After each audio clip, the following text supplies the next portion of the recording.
Assalamualaikum warahmatullahi wabarakatuh.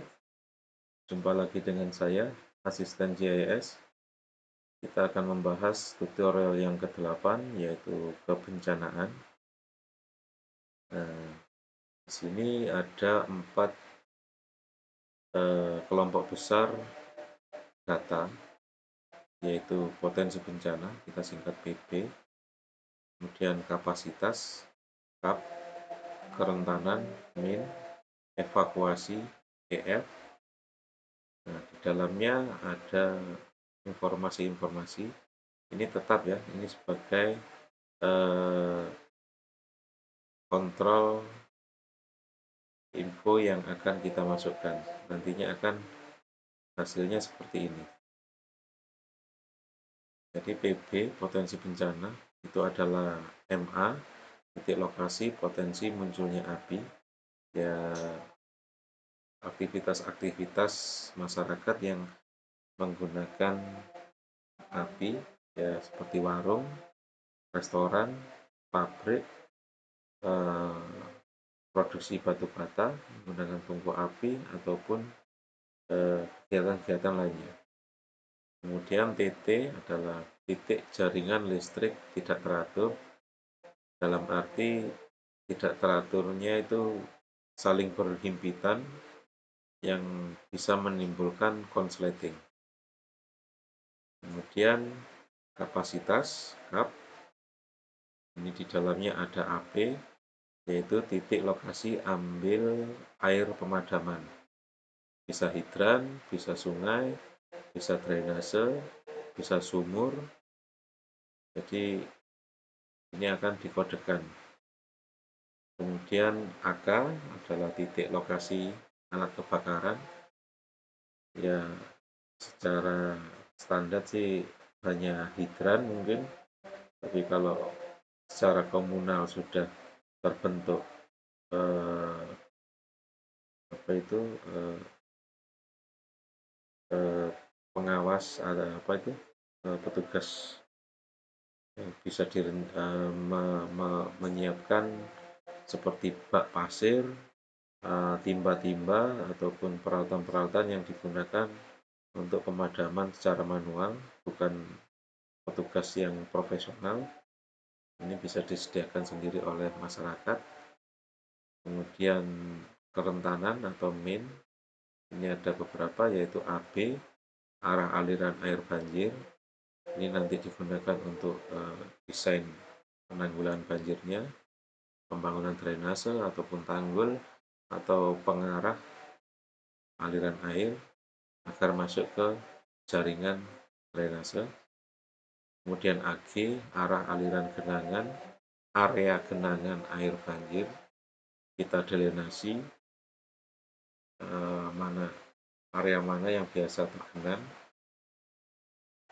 Kemudian RR adalah drainasi rumah rapat yang menjalar, artinya jika ada kebakaran, area permukiman kumpulan rumah-rumah itu memiliki potensi menjalar jika ada salah satu rumahnya terbakar.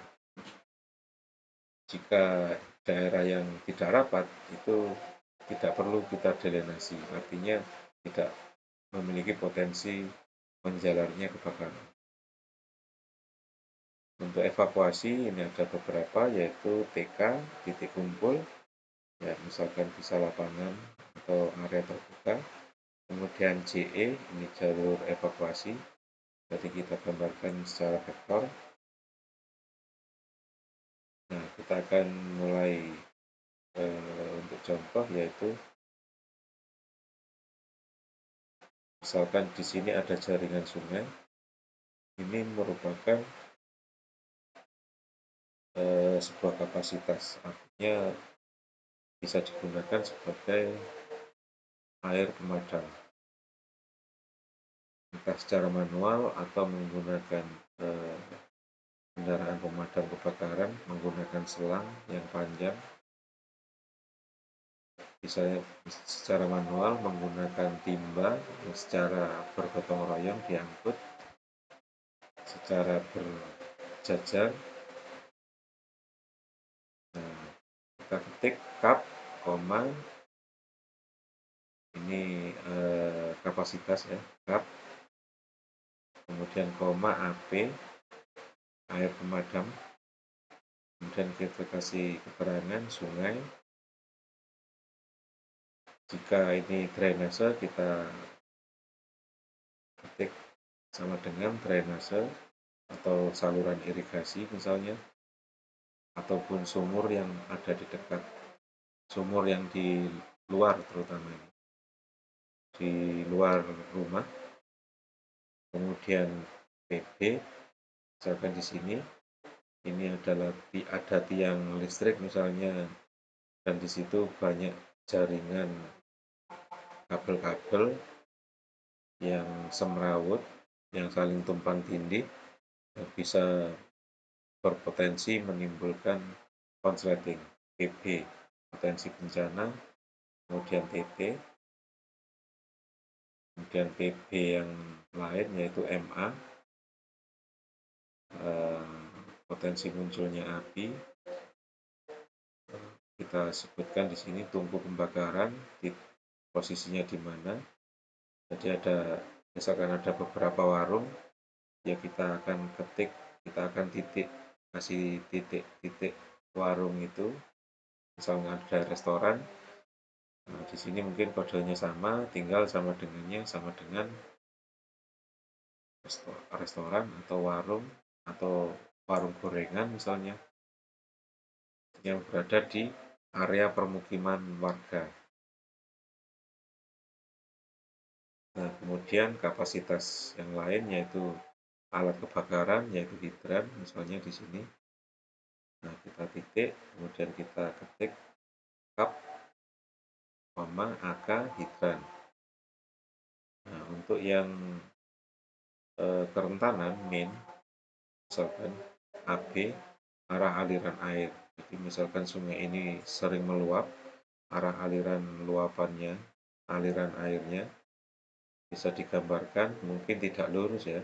Ini bisa belok-belok sesuai bisa dilihat di lapangan, cekungan-cekungan yang biasa dilewati oleh air, jadi akan berbentuk belok-belok juga, sesuaikan dengan di lapangan.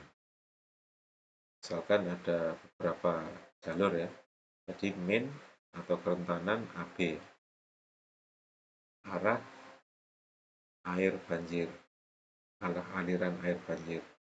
Kemudian untuk yang kerentanan berikutnya yaitu area genangan yang memiliki dataran rendah, bisa dilihat di lapangan, mungkin bekas-bekas genangan ataupun informasi dari warga, kita delenasi area mana yang biasa tergenang, yang terdampak banjir. Kemudian ini untuk kerentanan min, RR, rumah rapat. Jadi teman-teman bisa melihat di lapangan rumah-rumah yang saling berdekatan, yang berhimpitan sekali, ataupun yang berjarak terjangkau oleh kobaran api. Misalkan ini belum kita kumpulkan informasi secara teknisnya dari petugas pemadam kebakaran, berjarak berapa api itu bisa menjalar. Mungkin kita asumsikan kurang dari 1 meter itu bisa didelenasi. Nah, kemudian misalkan ada RR yang lain, rumah rapat, kita delenasi semua rumah rapat yang berpotensi menjalarnya kebakaran. Jika berjarak, ini tidak perlu kita delenasi. Kemudian ini sama, kebakaran. Kemudian untuk yang kelompok keempat, kelompok besar keempat, yaitu evakuasi. Kita observasi di lapangan, area mana yang aman untuk menjadi titik kumpul evakuasi, jadi TK, titik